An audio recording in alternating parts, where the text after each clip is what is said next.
Hey friends, Mark Holmes here, and I'm actually at the butcher shop here. I'm getting a good old chuck roast right here, so we're going to make some Damontre Moore stew, so that way he can stew on that while we go ahead and have him suspended. So I'm sharing with you guys another one of my recipes.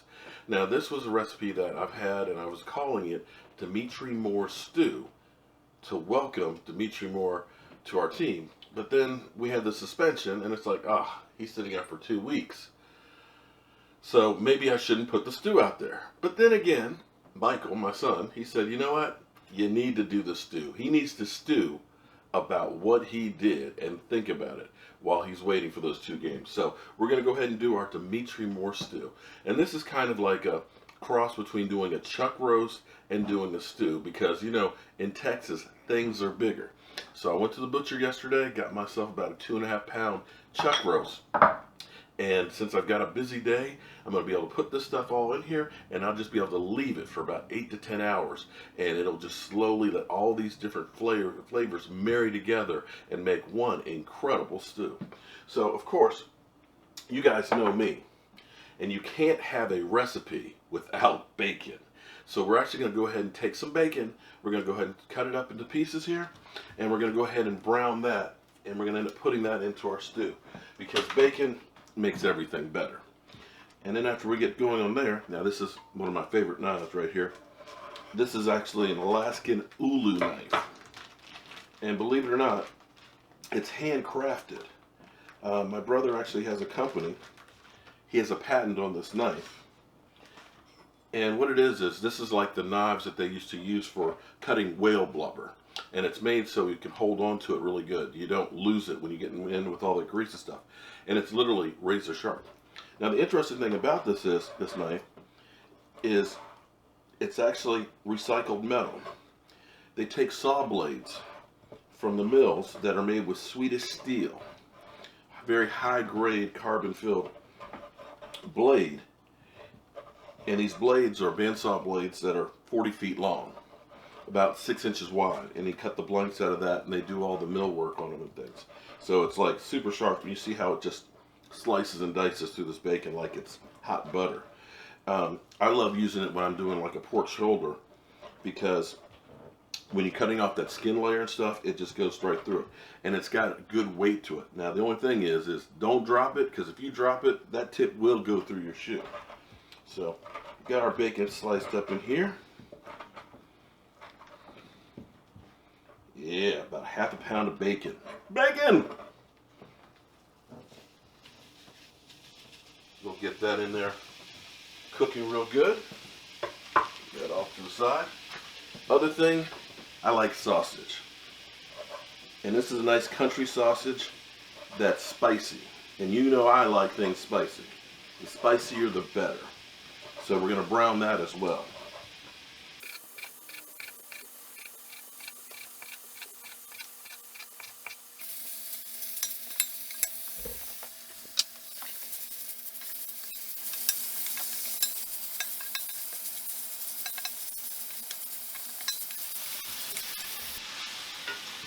Okay, so we've got our bacon and our sausage going ahead in there, and they're getting those juices and stuff out of there.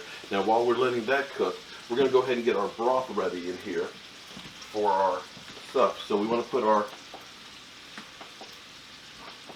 crock pot on high for about the first 2 hours. So we want to get this thing good and going. Now, I'm fortunate enough that I have a mother who grows everything. And these are some of her canned stewed tomatoes, which are great. If you don't have a mother like none other, it's okay. Go ahead and just get some canned stewed tomatoes and pour those in there. And then of course we need chicken broth. So we'll go ahead and put 1 can of this in there.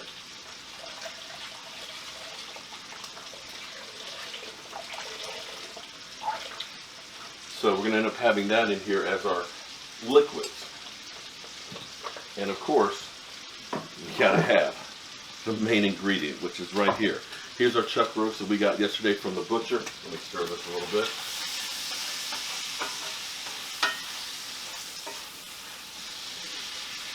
And this is going to be fantastic because it's a tough cut of meat, But when you slow cook meats, it has a tendency to break down the fibers, and it will make it just literally fall apart. So we're going to take some pepper, some fresh pepper, and grind on this. Got to have lots of pepper. And then some salt. Flip that over, get the other side as well.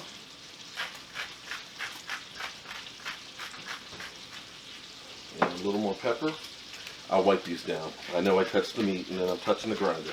And I'll make sure that I wipe them down with a bleach cloth. Okay, so when you're browning meat, you're browning it to help lock in the flavors. And you're also going to dust it with flour. Now that'll give it kind of like a crisp edge to it. And the flour will also help to thicken up the sauces later. So we're going to dust that real good. And then once we're finished with the bacon, we're going to brown this in that bacon grease to give some of that more of that bacon flavor in there. I just love bacon. Can you believe that the team right now, as we speak, is in Oxnard? Oh. Thursday night, we will have the Hall of Fame game. I know it's not a real game. It's the Hall of Fame game, but they've got pads and helmets on. And I just can't wait. Okay, so we have our roast there, ready to go. All right, so our bacon is just about finished browning. We're going to put that in with our liquids over here, and we're going to start getting our vegetables ready. Now, I like carrots, I like celery, and I like potatoes in there. And you can get the bag carrots that are already peeled and stuff like that. And it's kind of nice to have these full-size carrots like this in there. Now, I like to get whole small potatoes because with the skin on there, it kind of keeps them all together. If you slice up a big potato, it has a tendency to kind of turn to mush and fall apart, but the skin helps hold that together. And it also saves you another step because it's nice and easy. And of course, we got to cut up celery. Got to have celery. And of course, you need some onions. So we're going to start cutting up these veggies, and we're going to go ahead and get that stuff in there so that way those flavors will go. Now of course you got to have some hot peppers because I put hot peppers in everything. I'm surprised I actually don't put any in my drinks. And we're also going to put in about 6 good cloves of garlic chopped up, and then we're going to talk about our spices in a minute.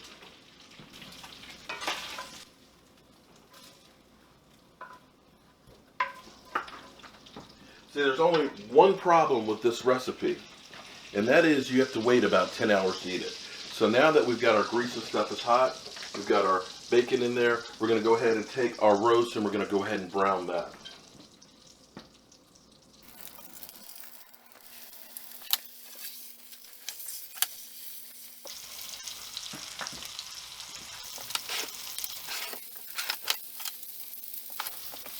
Okay, so we got our chuck roast brown on all sides. We're going to go ahead and take that and put it in there. We want to get it in there before we put all the vegetables because we want it to be on the bottom to really be able to cook good.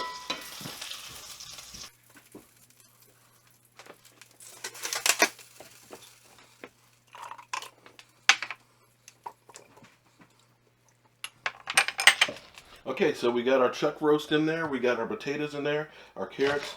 Now we're going to coarse cut up some onions and put in there. I like to kind of have them kind of chunky because they're going to shrink up and they're going to get real soft. And then we're also going to put in a couple jalapeno peppers because you guys know I like everything spicy. So drop that in there. And one other thing that I do that may be a little different than most, because this is kind of my CowboyJobu style. Now, I'm not a professional cook. I didn't go to culinary school. I'm a guy, as you can tell, who hasn't missed a lot of meals, who did a lot of cooking, learned a lot from my mother. But I actually like to put in a can of baked beans in there. And what that does is it gives it a little bit of a sweet taste to go along with the spices. So you get that hot and you get that sweet, you get that bacon flavor, and you let this slowly cook, and it's going to marinate and it's going to come down, and it's going to have a hot, sweet, beefy, bacony taste. And that's kind of hard to describe, but it's going to be fantastic when it's all done. Get our celery in there, get our hot peppers, and then Again, I like coarse cut on the vegetables. And the great thing about this is you can do this, have all your stuff prepped the night before, or just get up early and get this going. It's real simple because once you get all this stuff in here, the cooker does all the other work. Now I've got fresh rosemary and thyme that I put in there, as well as garlic. So we're going to put those sprigs right into that, and it's going to be fantastic. Oh, and don't forget a couple of bay leaves. Got to have your bay leaves when you're making soup. And unfortunately, it looks like I need a bigger crock pot. But this is what our fresh thyme actually looks like. And the great thing is, if you have a deck or you have a window, you can see I have spices that are growing all year round that I can just grab some of them and put them in there. But this will give you such a better flavor by having those fresh veggies and fresh spices in there. It's definitely going to be more aromatic. It's going to have more flavor to it than just your dried stuff. And of course, one last thing that I've got to put in there besides the garlic is, you guys know how much I like chipotle chili pepper. So when you think of this stew, think of it as kind of a hybrid, because I like to kind of mix up things. Have a little problem here peeling those. Now some people like to just go ahead and take the knife and smash the garlic and the skin comes right off. And you can do that, but a lot of the juice from the garlic gets lost in it as well. And it's that oil, that essence, that really gives a lot of the flavor when you're cooking. So that's why I always peel mine and chop it up. And same thing when you use the garlic presses, a lot of times it presses out those juices as well. Now, I don't know that that's true for sure. I just believe that that's true. And that's my story, and I'm sticking with it. So that's why I always chop up my own garlic. Oh, and final ingredient, of course, is about a half a cup of red wine. I'm not much of a wino or wine drinker, but the red wine does help to give it a little bit more flavor. Okay, put that in there. A little bit garlic. A little bit of our chipotle chili pepper.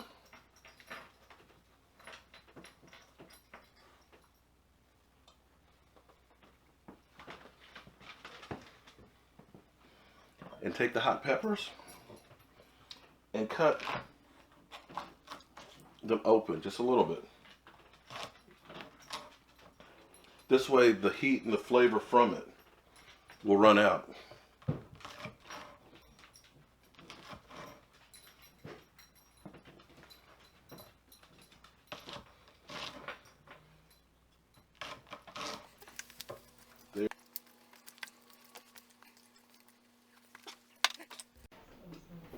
Okay, so our stew has actually been cooking for 10 hours, so let's check on it, and it should be done. Yummy. Okay, so we see all those juices, all those vegetables have cooked down, and look at our chuck roast. Oh, look at that. See, I like having the whole roast in here and having chunks of that meat. So literally, you can just kind of pull it right apart with a fork and serve nice. Look at that. Take a look. Hold it. Let's grab a piece. Look at that meat. Ooh. And it's nice and spicy with those jalapeno peppers in there. That is going to be just fantastic. Oh boy. Stew on that, guys. Stew on that. So hopefully you guys enjoy this recipe, and you'll try it for your game day football parties. I'm going to get me a bowl right now.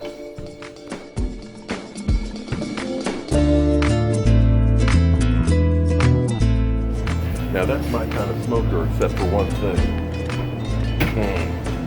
The Redskin bandana.